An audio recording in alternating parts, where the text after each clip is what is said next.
見てくださってありがとうございます。カービィ大好きアラゴーです。今回はカービィ情報をまとめた後、8月5日に10周年を迎えるカービィカフェの10年間を一気に振り返ります。初代カフェから現在までの限定メニューや店舗の歴史も紹介していきます。ぜひ最後までご覧ください。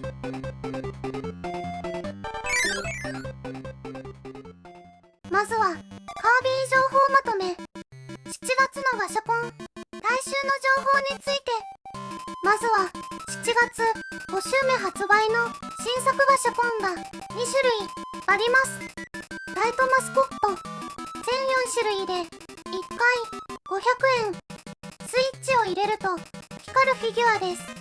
6月に発売した食玩キャライトとかなり似たグッズですね。マウスシートコレクション全8種類で1回500円。カービィたちが大カットのマウスシートになりました。 Wii スピーユッツはゲーム画面なのが面白いです。来週は8月4日火曜日12時に開催中のカービィのエアライダーのイベントが終了します。8月5日水曜日、小説無限の歯車霧に包まれた大事件が7月発売から延期になって待望の発売となります。7月発売から延期になって待望の発売となります。それから銀座三越にて新しい期間限定ショップデデデデパートが開催されます。期間は8月24日までです。デデデ大王を中心とした書き下ろしイラストのグッズが多数販売します。3300円以上のお買い上げで期間によってデザインが変わるショッパーがもらえます。また三越伊勢丹アプリ会員になっているとポストカードがもらえます。特典は先着順なので早めに行った方が良さそうです。さらにスタンプラリーが開催されてデデデデパートでもらえるスタンプ台紙をプププマーケット原宿店と新宿店に持って行ってスタンプを集めることでオリジナルステッカーをもらえます。私も実際に行ってレポする予定なので、また今後の動画で詳しくお伝えします。以上、今週のカービィ情報まとめでした。8月全体のカービィ情報は来週以降の動画でまとめてお伝え予定です。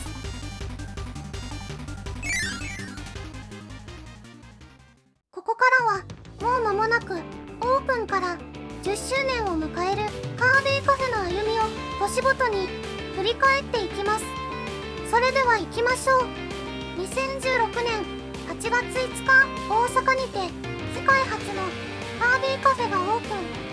当初9月4日までの期間だったのが大人気で9月25日までに延長しました。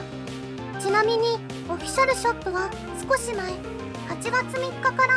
開催されています。この時は今とは違う株式会社スパークルが運営しています。今と同じメニューは一つもないのでどれも貴重です。東京では少し遅れて8月26日から10月30日まで開催されました。私も行ってこの当時はネット予約ではなくスカイツリーに直接行って炎天下のお外で並んで紙の整理券をもらうシステムでした。大人気すぎてカフェとは別のショップに入るだけでも整理券が必要でした。2018年初開催から約2年の時を経てカービィカフェが帰ってきました。この時はまだ期間限定で場所は東京のみで休みを挟みながら開催していました。ここで運営会社は今と同じベネディックになっています。カービィバーガーやバドルディのお昼寝オムライスアートコレクションオレなどはこの時から登場して今も注文できる定番の人気メニューです。この頃から今のカービィカフェの雰囲気が完成した印象ですね。2019年、博多でも期間限定でオープンしました。また、東京では6月から9月にかけてカービィカフェサマーとして開店していました。これが今でも受け継がれている季節ごとに変わるメニューや内装の基礎になっています。写真を見返していて、この年の2月のスタチューにはコック川崎がいて、いつの間にか消えていました。そして12月12日、東京で常設店としてオープンしました。ここから数えると今年で7年目となります。2020年3月12日、博多店が常設オープンしました。東京とは違った博多限定のメニューがあり、現在もカービィが作ったカフェや限定の絵柄のアートコレクション割れが頼めます。福岡はいちごが有名なのでぴったりです。また9月にゲームカービィファイターズ2が発売され、11月にコラボメニューが登場しました。ゲームが発売してコラボメニューが出る流れはここからできました。最近ではエアライダーのメニューが印象的です。2021年3月にテイクアウト限定メニュー吸い込みスタードリンクが登場しました。最初はゲームのステージをモチーフにした4種類が登場して、後には季節メニューやキャラごとのフレーバーが登場しました。ストローには吸い込みカービィマスコットを指してカービィと一緒に美味しく一緒に吸い込めます。2022年、この年はカービィ30周年の年で動きが多いです。3月に星のカービィディスカバリー発売。4月にはそのコラボとして車頬張りケーキが登場。今では季節限定バージョンや後ほど紹介するカービィカフェ口でも選ばれていて、この状態でのグッズ化も数多い人気メニューです。それから30周年記念の絵柄のアートコレクションウォレが出て、ウィースピーがお祝いムードになっていました。7月にはカービィカフェが1万くじになりました。スタチューのミニチュアやカフェメニューがそのままぬいぐるみやチャームとして登場しました。普段は限られた店舗やオンラインショップでしか買えないカービィカフェグッズが全国のコンビニなどで並んでいるのは新鮮な光景でした。そして9月から翌年2月までの間の期間限定で名古屋店がオープンしました。ワドルディバーガーが味噌カツになってエビフライドッグを吸い込むカービィのメニューがあり、ご当地感があります。今後も期間限定で良いので、全国でカービィカフェを開催してほしいなと未だに思っています。2023年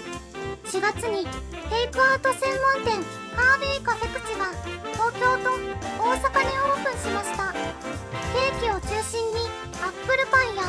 クッキーなどが売っています。通常のカービィカフェとは一味違い、グレーが基本色で少し大人っぽい雰囲気です。当初は入場にデジタル整理券が必要でしたが、現在はフリーで気軽に入場できます。お家でゆっくりグッズと撮影ができるのは口ならではの強みです。2024年7月にお菓子のバーガーブランド100点スイーツバーガーとコラボしてカービィのスイーツバーガーセットが発売されました。翌年にはパッケージとおまけのシールが新しくなった第2弾が発売され、現在では東京駅のお土産屋さんなどで購入できるおなじみ商品となりました。そして11月21日、3店目となる常設店が大阪でオープンしました。2016年の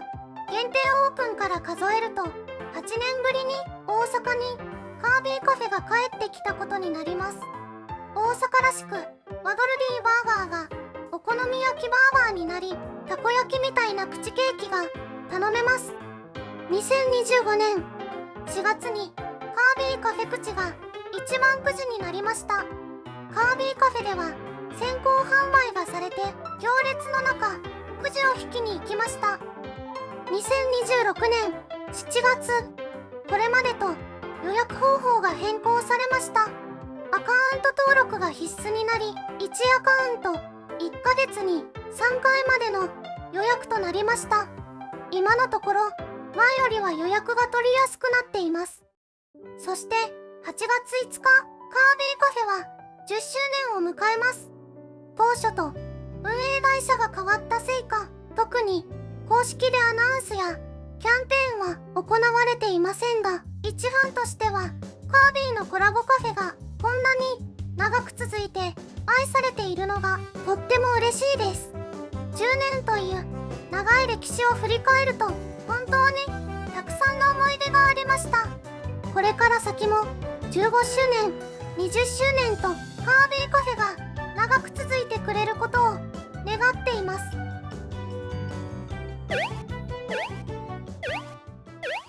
ということで、突然のデデデデパート開催にワクワクした後はカービィカフェ